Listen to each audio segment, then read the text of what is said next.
که تو گامی میبر تا به جان دارد رمق یک عاشقی شیدا بود.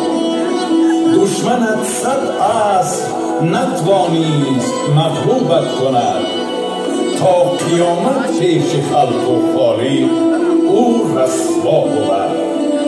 تو طرازی عالم و بامی جهانی ماستی، در تو اسراری نبود و بود چون در وا بود.